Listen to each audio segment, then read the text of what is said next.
नमस्कार दोस्तों, मैं आपका दोस्त देव। बहुजन टीवी में आपका स्वागत है। आज मैं आपको एक ऐसा मोटिवेशनल वीडियो बनते करुणाशील, जो काफी पहले उन्होंने कहीं किसी बड़ी लोगों को मोटिवेट करते हुए दिया है।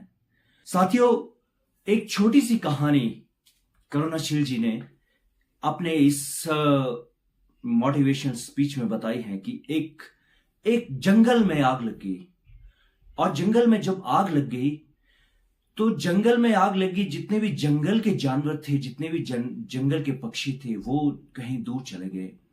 पर एक चिड़िया, एक छोटी सी चिड़िया के दिमाग में एक चीज आई कि जंगल जल जाएगा, सब कुछ खत्म हो जाएगा, क्योंकि जंगल की वजह से ही हम हैं, और जिसने इस जंगल को लगाया है, अगर जंगल ही जल जाएगा तो हमारा अस्तित्व ही मिट जाएगा।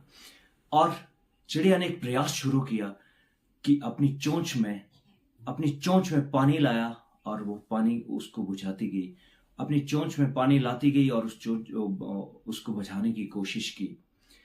और रास्ते में एक बंदर मिला, और उस बंदर ने कहा, चिड़िया नादानी मत कर, चिड़िया इतनी बड़ी बेवकूफी मत कर, तू आग को नहीं बुझा सकती। चिड़िया ने क्या जवाब दिया, ये करुणाशील जी ने बहुत अच्छे ढंग से इसमें कहा कि तू देख रहा है दूर से, और अगर मैं मर भी जाऊंगी, अगर जल भी जाऊंगी, तो मेरा नाम इस आग बुझाने के प्रयासों में गिना जाएगा, हमें गद्दार के नाम से पुकारेंगे। दोस्तों, ये एक छोटी सी कहानी है, और इसी बीच कहते एक हाथी आ जाता है। मैं ये पूरी कहानी आपको इसमें आगे बताने जा रहा हूं, किस तरह से आज हमारे समाज के ऊपर ये कहानियां फिट बैठती हैं। लेकिन हम लोगों ने क्या किया है, छोटी सी कहानी याद आ रही है। जंगल में एक बार आग लगी, बहुत भयंकर आग लगी। जंगल धू-धू करके जलने लगा। जंगल के सारे पशु भाग गए, सारे पक्षी उड़ गए, सभी अपनी अपनी जान बचाने लगे। जंगल को जलता हुआ देख करके एक चिड़िया के मन में करुणा जगी। चिड़िया से नहीं रहा गया, वह उड़कर नदी पर गई, चोंच में पानी भरा और आग पर डाला। फिर नदी पर गई, चोंच में पानी भरा, आग पर डाला। बार बार ऐसा करने लगी, और इस प्रयास में आग और बढ़ गई। उस चिड़िया के पंख झुलस गए, लेकिन घायल चिड़िया फिर नदी पर गई, चोंच में पानी भरा और आग पर डाला। एक बंदर दूर बैठा हुआ देख रहा था। उसने चिड़िया से कहा, हे चिड़िया, तू पागल हो गई है, जंगल में भयंकर आग लगी है, तेरी चोंच में एक बूंद पानी आ रहा है, देख तेरे पंख भी झुलस गए हैं, तू मारी जाएगी। तेरी चोंच में आई हुई एक बूंद पानी से जंगल की आग को नहीं बुझा पाएगी। हे चिड़िया, पागल मत बन, मुझे देख, मैं आराम से बैठा हूं, उस आग की तप्तों से दूर बैठा हूं। अपना जीवन बचा तो लाखों पाए। हे चिड़िया, आग में मत कूद। उस चिड़िया ने कहा, हे बंदर, मैं पागल नहीं हूं, मैं जानती हूं कि मेरी चोंच में एक बूंद पानी आ रहा है, और मेरी एक बूंद पानी से जंगल की आग को नहीं बुझाया जा सकता। लेकिन याद रखना, एक दिन इस जंगल की आग का इतिहास लिखा जाएगा।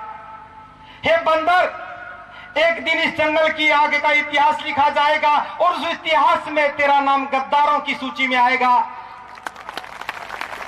और जब उस जंगल की आग के बुझाने का प्रयासों का जिक्र होगा, तो मेरा नाम सोने के अक्षरों से लिखा जाएगा। यह कहकर के चिड़िया उड़ गई, नदी पर गई, फिर चोंच में पानी भरा और आग पर डाला।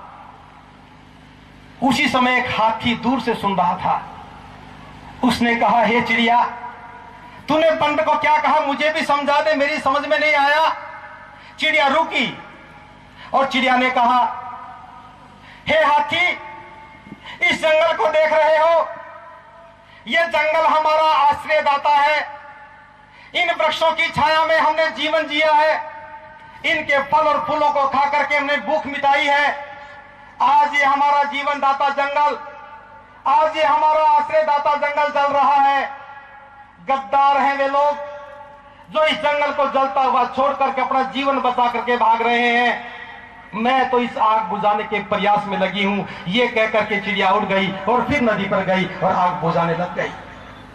उस हाथी ने कहा, हे चिड़िया, अब मेरी समझ में आ गया है, अब इस प्रयास में तो अकेली नहीं है।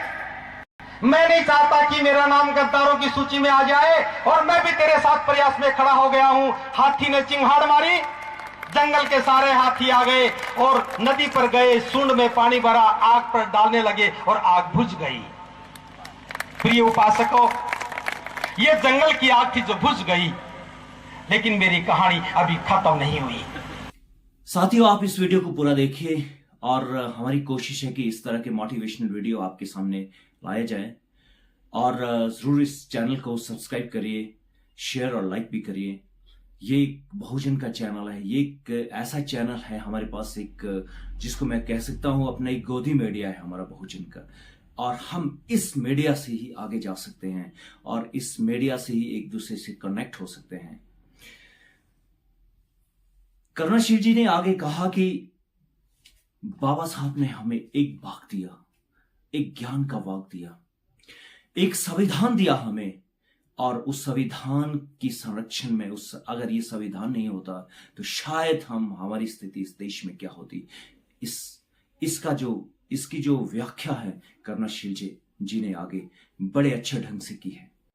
परम पूज्य बाबा साहब डॉक्टर अंबेडकर ने भारत के संविधान के रूप में एक बहुत सुंदर उपवन लगाया और यह सोच करके कि मेरे देश के सारे प्राणी, जिनको कभी दलित कहा गया, पदलित कहा गया, जिनको छूत कहा गया, जिनके साथ अमानवीय व्यवहार किया गया, वो भी, और जो लोग गुनाहगार थे वो भी, जब मेरे लगाए हुए जंगल में आएंगे, शांति और समृद्धि के साथ रहेंगे, मेरे लगाए हुए वृक्षों के फल और फूलों को खाएंगे, वो शांति का जीवन जिएंगे।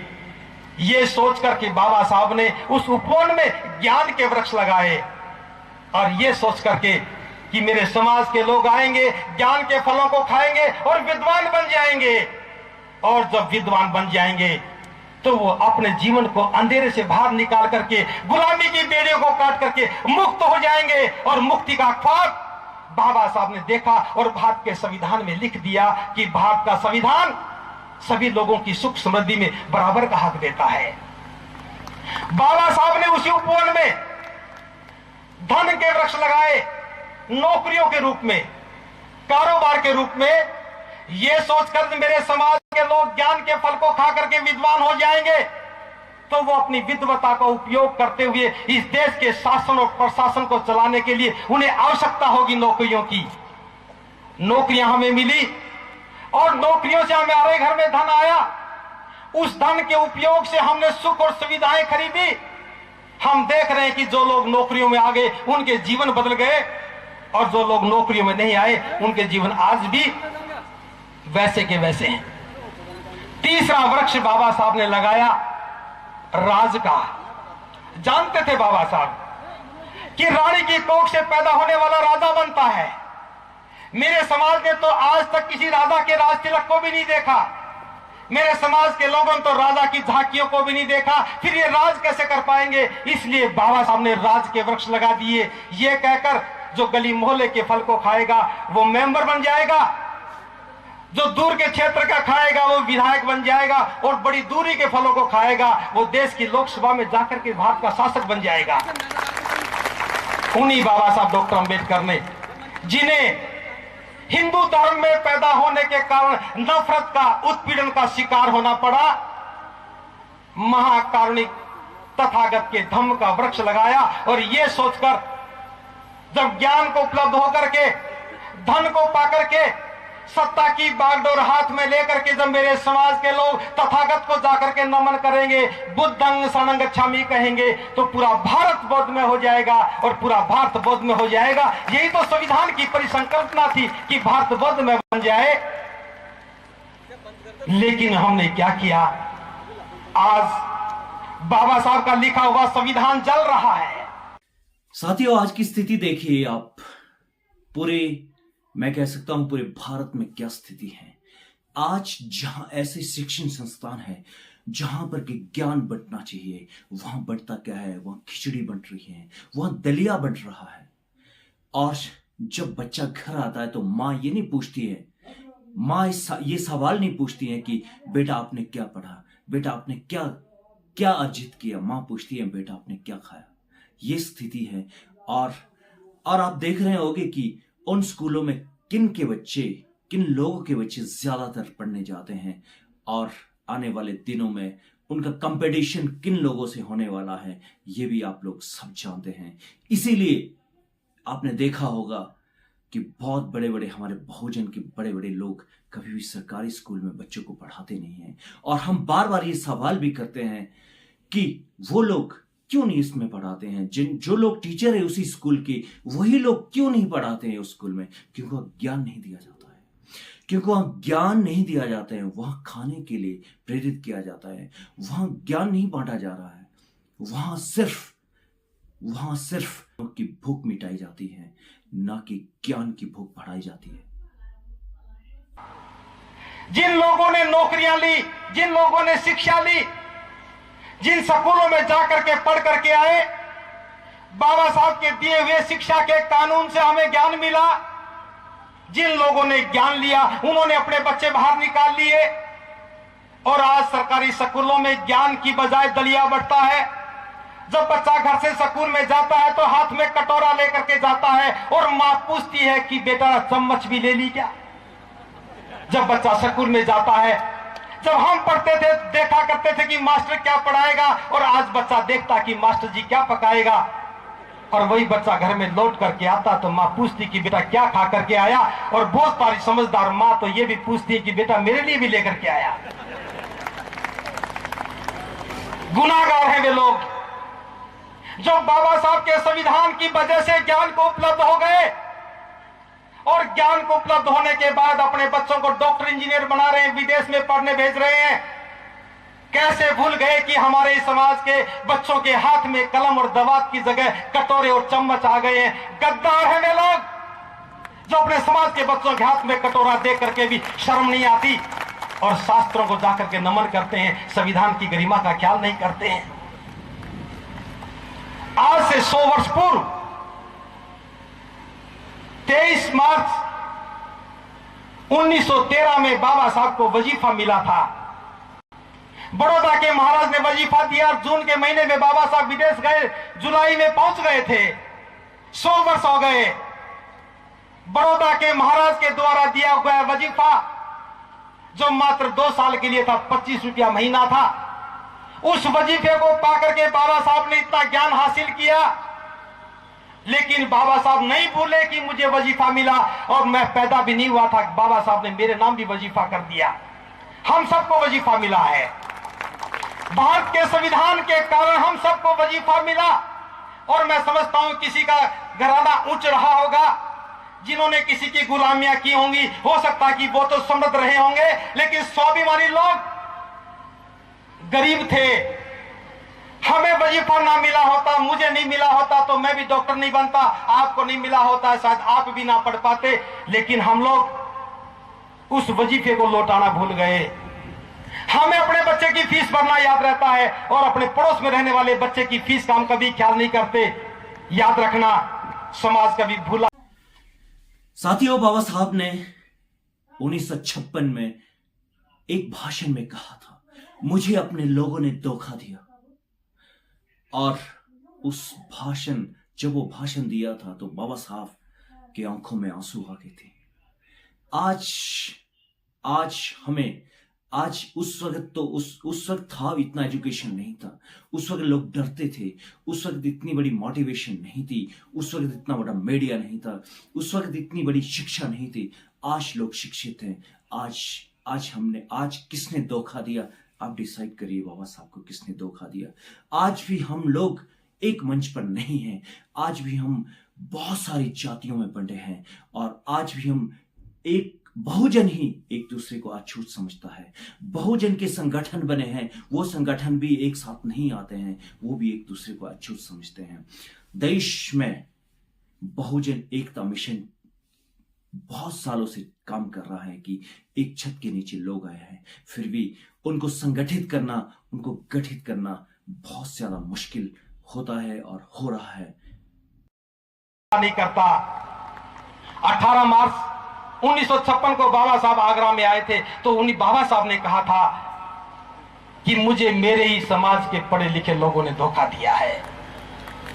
मैंने बड़ी मेहनत की थी। मैं सोचता था कि मैं अकेला पढ़ा लिखा हूं, अकेला पढ़ा लिखा होकर के इतना सारा काम कर रहा हूं। जिस दिन मेरे जैसे सैकड़ों डॉक्टर इंजीनियर आगे आएंगे, वो समाज का ख्याल करेंगे, तो मेरा समाज तरक्की करेगा। लेकिन अफसोस है मुझे कि मुझे मेरे ही समाज के पढ़े लिखे लोगों ने धोखा दिया। और जब बाबा साहब ये बात कह रहे थे तो उनकी आंखों से आंसू गिर रहे थे। मैंने बाबा साहब की आंखों के आंसू को गिरते हुए नहीं देखा। मैं उस समय इस दुनिया में नहीं था, लेकिन आज भी उनकी आंखों से निकलने वाले आंसुओं को समझ पा रहा हूं। हम पढ़े लिखे लोगों ने बाबा साहब को उस वक्त भी धोखा दिया जब बाबा साहब थे, और बाबा साहब के जाने के बाद वो पीढ़ी भी चली गई, दुनिया से भी चली गई होगी। दूसरी पीढ़ी के लोग भी आए और वो भी बाबा साहब को धोखा देते रहे। अब तो तीसरी पीढ़ी के लोग भी आ गए हैं, लेकिन बाबा साहब की आंखों से निकलने वाले आंसुओं को कोई देख नहीं रहा है। गद्दार हैं वे लोग जो बाबा साहब के संविधान का आदेश पाकर के, छात्रवृत्ति पाकर के ज्ञान तो ले रहे हैं, लेकिन अपने समाज के बच्चों को ज्ञान देने का कोई काम नहीं कर रहे हैं। शिक्षा का वृक्ष जल रहा है। नौकरियां बाबा साहब ने दी ये सोच करके कि मेरे समाज के लोग आगे आएंगे। जिस भी वो कार्यालय में जाएंगे, समाज के हकूकों की हिफाजत करेंगे, मेरे समाज के लोगों की सुरक्षा करेंगे, एक सैनिक की भांति योद्धा बन करके अधिकारों की पैरवी करेंगे। लेकिन आज अफसोस है मुझे ये कहते हुए, मेरे समाज का पढ़ा लिखा नौकरी करने वाला व्यक्ति सबसे बड़ा गुनाहगार हो गया। हमें नौकरी मिलती है, व्यक्ति के नाम से नहीं मिलती, समाज के नाम से मिलती है। मुझे याद है जब मैं नौकरी लेने के लिए गया था तो मैंने कहा था, I am the representative of schedule caste communities.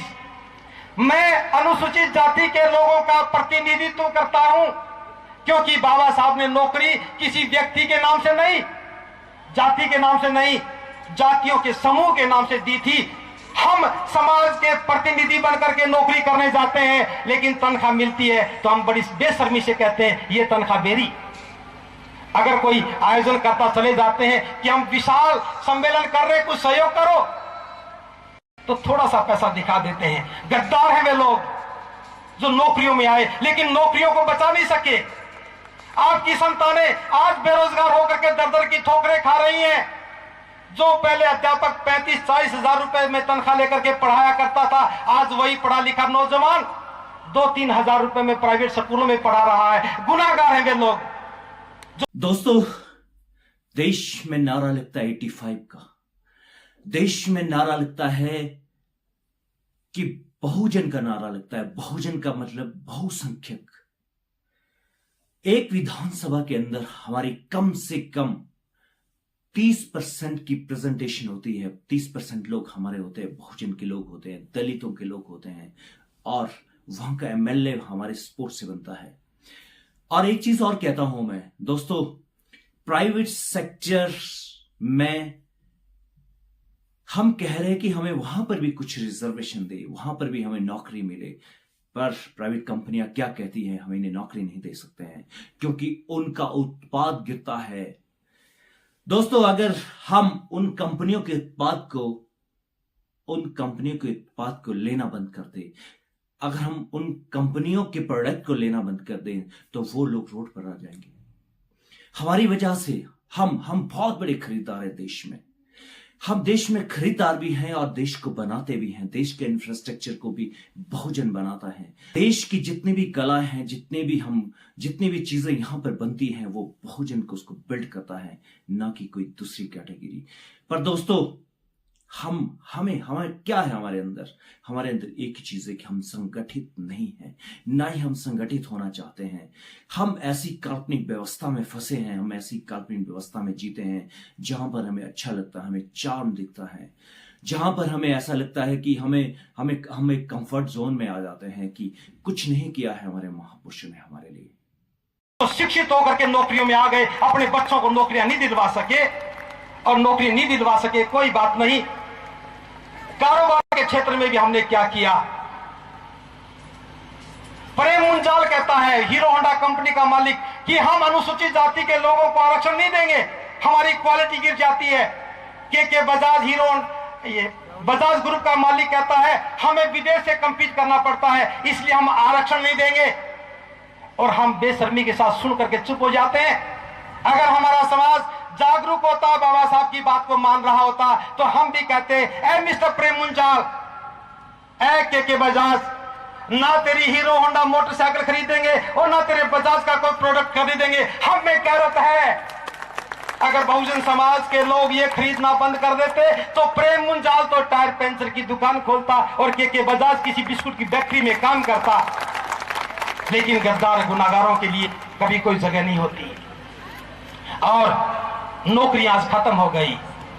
दोस्तों, आपने ये वीडियो देखा और मुझे लगा कि ऐसे वीडियो को आपके सामने लाना चाहिए और इस तरह के मोटिवेशन वीडियो बार बार रिप्ले होने चाहिए। शायद कहीं इस देश में एक ऐसी व्यवस्था बन जाए कि बहुजन एक मंच पर आ जाए। शायद इस देश में कोई ऐसी एनर्जी इकट्ठी हो जाए कि बहुजन की जातियां जो बिखरी पड़ी हैं वो एक साथ आ जाए। उनके अंदर कम से कम मैं कह सकता हूं कि रोटी का रिश्ता तो बने, कम से कम उनके अंदर एक भाईचारे का संबंध तो स्थापित हो।